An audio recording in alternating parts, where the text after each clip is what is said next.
Rice farming, ano yung ginagawa nating pandilig dito sa ating mga kamatisan at mga silihan, ano? Para tipid. Una, gumagamit tayo ng probiotic. Ayan, probiotic ay puro culture na bacteria. Ayan, mga puti-puting amag na yan.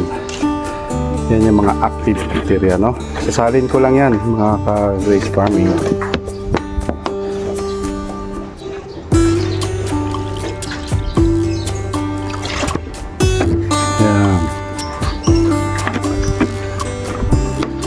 Siguro mga ano yan, mga nagsalin na mga kalating litro. So, bakit kalating litro? Sobrang dami ng mga active natin, ng mga effective microorganism, ano? Bakit? Kasi iyan po yung ilalagay natin dito sa lubluban ng ating mga pipe. Ayan. May lubluban sila ka-rice farming na yung tubig niyan ginagamit pa natin pandilig sa mga halaman. Hindi po natin tinatapon ho yan, ano? Yan po yung ginagamit natin na mas maganda para sa ating mga tanim.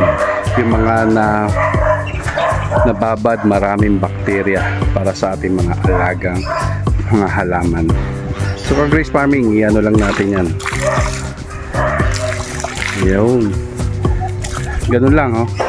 Meron na siyang additional bacteria kung saan mabubuhay siya, at yan yung mga probiotic na may beneficial naman para dun sa ating mga pananim na halaman. Kaya ka-rice farming, walang tapon, ano? Walang sayang. Hindi ko nabubuksan tong gripo na to dahil may content yan ng chlorine, ano?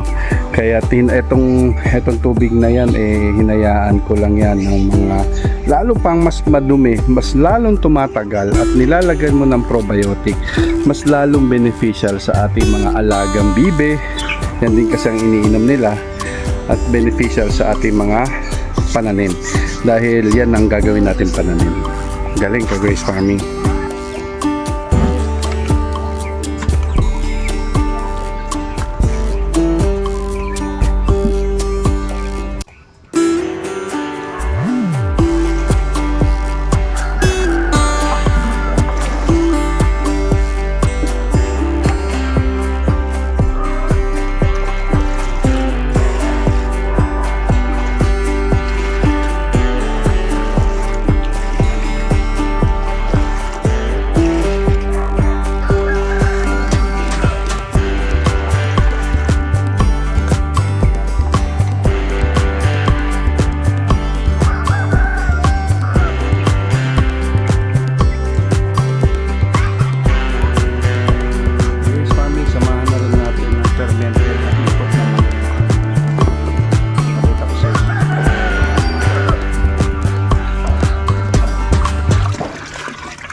Yan yung mga ipot na manok na pinoproseso ko para maging fertilizer sa ating mga pananim.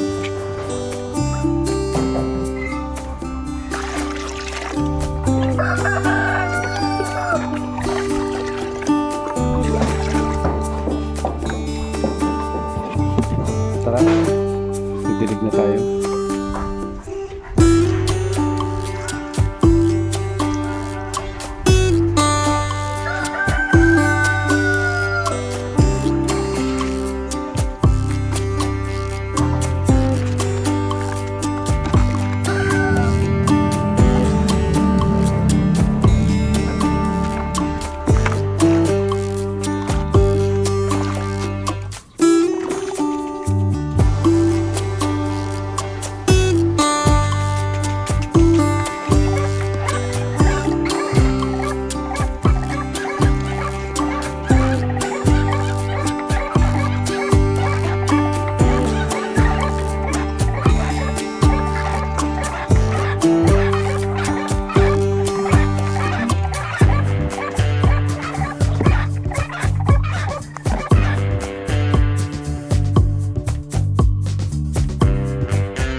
like at subscribe sa mga ganitong video at dire-diretsuin natin to yung mga pakinabang na akala natin itatapon na natin, i-dispose na natin, pero kailangan pala ng lupa, kailangan pala ng ating mga pamilya. Kaya napakaganda dito sa Grace Farming kung saan lahat ay recycle at lahat ay pakipakin natin.